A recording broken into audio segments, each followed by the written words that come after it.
পিঁপড়ে আর হাতি আর বামুনের চাকর উপেন্দ্রকিশোর রায়চৌধুরী। এক পিঁপড়ে ছিল আর তার পিঁপড়ি ছিল, আর তাদের দুজনের মধ্যে ভারী ভাব ছিল। একদিন পিঁপড়ে বললে, দেখ পিঁপড়ে, আমি যদি তোমার আগে মরি তবে কিন্তু তুমি আমাকে গঙ্গায় নিয়ে ফেলবে। কেমন পিঁপড়ে, ফেলবে তো পিঁপড়ে? পিঁপড়ে বললে, হ্যাঁ পিঁপড়ে, অবশ্যই ফেলব। আর আমি যদি তোমার আগে মরি তবে কিন্তু তুমি আমাকে গঙ্গায় নিয়ে ফেলবে। কেমন পিঁপড়ে, ফেলবে তো পিঁপড়ে? পিঁপড়ে বললে, তার বলতে, অবশ্যই ফেলব। এমনি দুজনের কথাবার্তা হয়েছে। তারপর একদিন পিঁপড়েই মরে গেল। তখন পিঁপড়ে অনেক কাঁদল। তারপর ভাবল, এখন পিঁপড়িকে তো নিয়ে গঙ্গায় ফেলতে হয়। এই ভেবে সে পিঁপড়িকে কাঁধে করে নিয়ে গঙ্গায় চলল। সেখান থেকে গঙ্গা অনেক দূরে, যেতে অনেক দিন লাগে। পিঁপড়ে পিঁপড়িকে কাঁধে নিয়ে সমস্ত দিন চলল। তারপর যখন সন্ধ্যা হল তখন সে দেখল যে রাজার হাতিশালে এসেছে, সে যেখানে তার সব হাতি থাকে। পিঁপড়ের বড্ড পরিশ্রম হয়েছিল, তাই সে পিঁপড়িকে নিয়ে সেইখানে বসে বিশ্রাম করতে লাগল। সেইখানে মস্ত একটা হাতি বাঁধা ছিল, সেটা রাজার পাটহস্তি। হাতিটা সোঁড় নাড়ছিল আর ফোঁস ফোঁস করে নিঃশ্বাস ফেলছিল, আর তাতে পিঁপড়িকে শুদ্ধ পিঁপড়েকে উড়িয়ে নিয়ে যাচ্ছিল। কাজেই পিঁপড়ে রেগে বললে, খবরদার! হাতি কিন্তু তা শুনতে পেল না।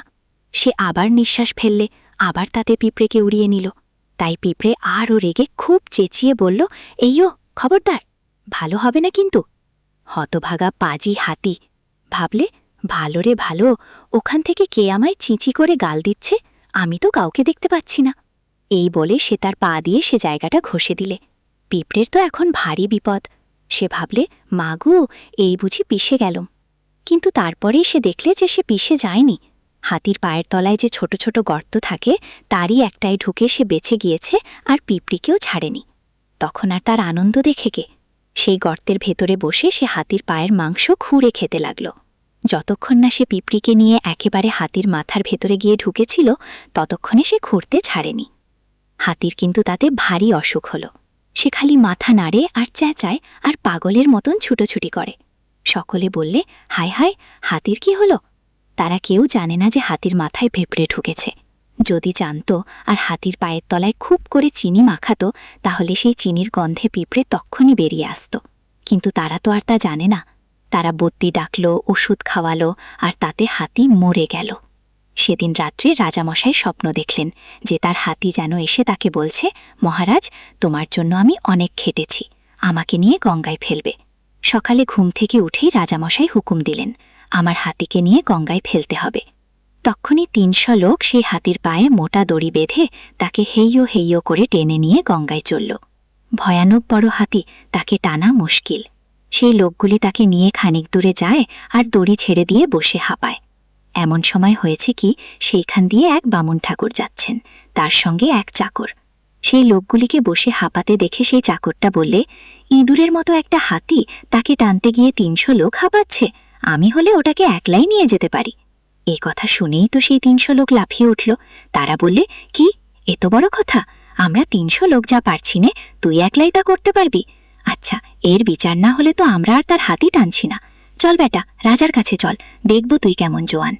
তাতে সেই চাকর বললে, আচ্ছা চল না, আমি কি তোদের মতো জোয়ান? তখন মাঠে হাতি ফেলে রেখে তারা সকলে রাজার কাছে এসে বললে, দোহাই রাজামশাই, এর বিচার করুন। আমরা ৩০০ লোক আপনার হাতি টেনে হাঁপিয়ে গেলুম, আর এই বেটা বলছে কি না সে একলাই সেটা নিয়ে যেতে পারে। এর বিচার না হলে আমরা আপনার হাতি ছব না। এ কথা শুনেই রাজামশাই বামুনের চাকরকে বললেন, কিরে, সত্যি কি তুই ওই হাতি একলা নিয়ে যেতে পারিস?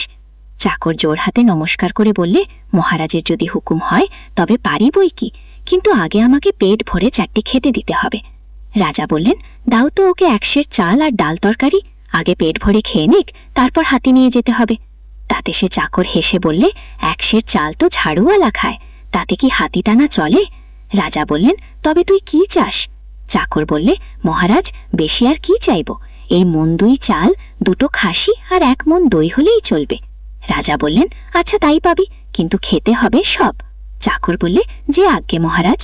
বামুনের চাকর সেই 2 মন চালের ভাত আর 2টো খাসি আর 1 মন দই নিয়ে পেট ভরে খেয়ে তো আগে খুব একচোট ঘুমিয়ে নিল। তারপর নিজের গামছাখানি দিয়ে সেই হাতিটাকে জড়িয়ে বেশ করে একটি পুটলি বাঁধল। তারপর পুটলিকে লাঠির আগায় ঝুলিয়ে সেই লাঠি শুদ্ধ সেই পুটুলি কাঁধে ফেলল।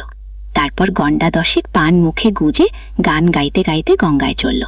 তা দেখে রাজামশাই হাঁ করে রইলেন, আর ৩০০ লোক হাঁ করে রইল, আর সকলে ছুটে বাড়িতে খবর দিতে গেল। ততক্ষণে সে চাকর অনেক দূরে চলে গিয়েছে, আর খুব চঞ্চনে রোদ উঠেছে। আরও অনেক দূর গিয়ে চাকর বললে, উহ, কি ভয়ানক রোদ, আমার বলাটা বড্ড শুকিয়ে গেছে, একটু জল খেতে পেলে হতো। বলতে বলতেই সে দেখল যে খানিক দূরে একটি পুকুর রয়েছে। সেই পুকুরের ধারে গাছপালার আড়ালে একটি কুঁড়ে ঘর। চাকরটি পুকুরের ধারে তার পুটুলিটি রেখে সেই ঘরের কাছে গিয়ে দেখলে সেখানে একটি ছোট মেয়ে বসে আছে। সে সেই মেয়েটিকে বললে, বাছা, আমার বড্ড তেষ্টা পেয়েছে, একটু জল খেতে দেবে?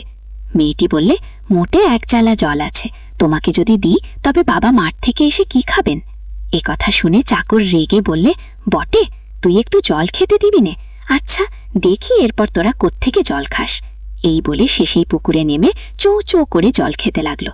যতক্ষণ সেই পুকুরে জল ছিল ততক্ষণ খালি চো চো শব্দ শোনা গিয়েছিল। দেখতে দেখতে সে সেই এক পুকুর জল খেয়ে শেষ করল। জল খেতে খেতে তার পেটটা ফুলে আগে ঢাকের মতো হলো, তারপর হাতির মতো হলো, শেষে একেবারে পাহাড়ের মতো হয়ে গেল।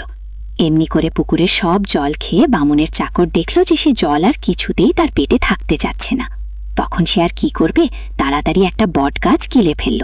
সেই বটগাছ তার গলার মাঝামাঝি গিয়ে ছিপির মতো আটকে রইল, জল আর বেরোতে পারল না। তারপর বামুনের চাকর খুব খুশি হয়ে সেই পুকুরের ধারে শুয়ে বিশ্রাম করতে লাগল।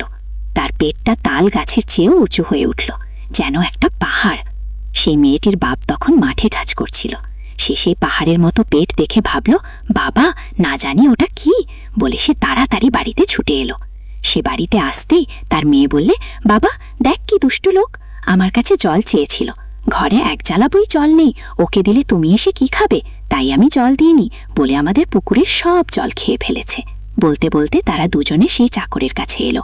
সেখানে এসে সে মেয়েটি ভয়ানক নাক ছিটকিয়ে বললে, উহু, কি গন্ধ, দেখ বাবা, একটা পচা ইঁদুর নাকি পুটুলিতে বেনে এনেছে।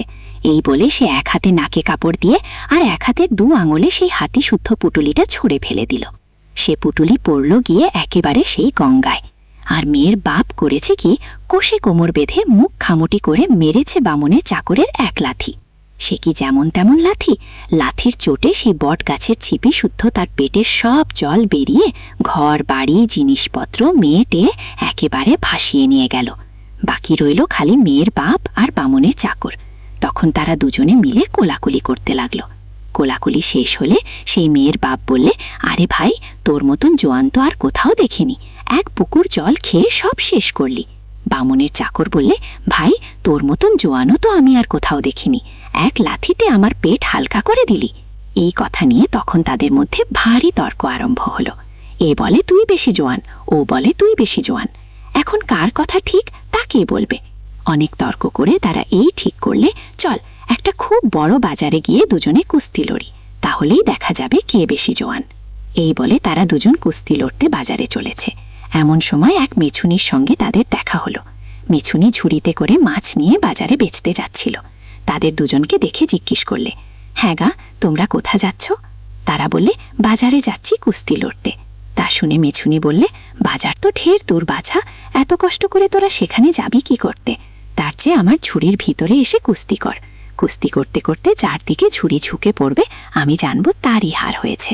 শুনে তারা দুজনে বললে, বাহ, বেশ কথা, কুস্তিও করতে পার, হাঁটতেও হবে না। এই বলে তারা মেছুনির ঝুড়িতে ঢুকে কুস্তি আরম্ভ করল, আর মেছুনি সেই ঝুড়ি মাথায় করে বাজারে চলল। এমন সময় এক কাণ্ড হয়েছে। সেই দেশে এক সর্বনাশে চিল থাকত। সে গরু, মহিষ, হাতি, ঘোড়া যা পেত তাই ধরে গিলত। খালি সেই মেছুনির কাছে সে জব্দ ছিল। মেছুনির ঝুড়ি ধরতে এলেই মেছুনি তাকে এমনি বকুনি দিত যে সে পালাবার পথ পেত না। কিন্তু তাতে তার রাগ আরও বেড়ে যেত, আর ভাবত যে যেমন করেই হোক একদিন ওই ছুরিটা কেড়ে নিতেই হবে। সেদিনও সেই চিল খাবার খুঁজতে বেরিয়েছে। দূর থেকে তার পাখার শোঁ শোঁ শব্দ শোনা যাচ্ছে। এক গোয়ালা 700 মোষ মাঠে চড়াতে এনেছিল। সে সেই শব্দ শুনে ভাবলে, সর্বনাশ, ওই সেই চিল আসছে, আমার মোষ খেয়ে ফেলবে। এখন কি করি? এই ভেবে গোয়ালা সেই 700 মোষ ট্যাকে গুজে নিয়ে ভূ ভূ করে বাড়ির পানে ছুটল। বাড়ির লোক জিজ্ঞেস করল, কি হয়েছে, অত যে ছুটে এলে? সে বললে, ছুটব না, চিল আসছে যে, আমার মোষ খেয়ে ফেলবে। তারা বললে, তবে মোষ কোথায় রেখে এলে? সে বললে, রেখে আসবো কেন, সঙ্গে এনেছি। তারা বললে, তবে কই মোষ? সে বললে, এই দেখ না। বলে সে ট্যাগ খুলে দিলে আর 700 মোষ তার ভিতর থেকে বেরিয়ে এলো। তা দেখে তারা খুব খুশি হয়ে বললে, ভাগ্যিস তুমি ট্যাগে করে নিয়ে এসেছিলে, নইলে আজ সব মোষ খেয়ে ফেলত। সেই চিল তো খাবার খুঁজতেই বেরিয়েছে, আর মেছুনির ছুরির ভিতর থেকে বুই পালোয়ান কুস্তি লড়ছে। মেছুনি খালি তাদের কথাই ভাবছে, চিলের কথা আর তার মনে নেই। ঠিক এমনি সময় চিল তাকে দেখতে পেয়ে ছোঁ মেরে তার মাথা থেকে ছুরি নিয়ে পালালো। সেই দেশের রাজার মেয়ে ছাতে বসেছিলেন, দাসী তার চুল আছড়ে দিচ্ছিল। রাজার মেয়ে আকাশের দিকে চেয়ে দেখছেন, এমন সময় তার চোখে কি যেন পড়ল। রাজার মেয়ে চোখ বুজে বললেন, দাসী দেখ দেখ, আমার চোখে কি পড়ছে। দাসী কাপড়ের কোণ পাকিয়ে তাতে থুতু লাগিয়ে তাই দিয়ে রাজকন্যার চোখের ভিতর থেকে ভারী চমৎকার একটি ছোট্ট কালো জিনিস বার করলে। রাজকন্যা বললেন, কি সুন্দর, কি সুন্দর।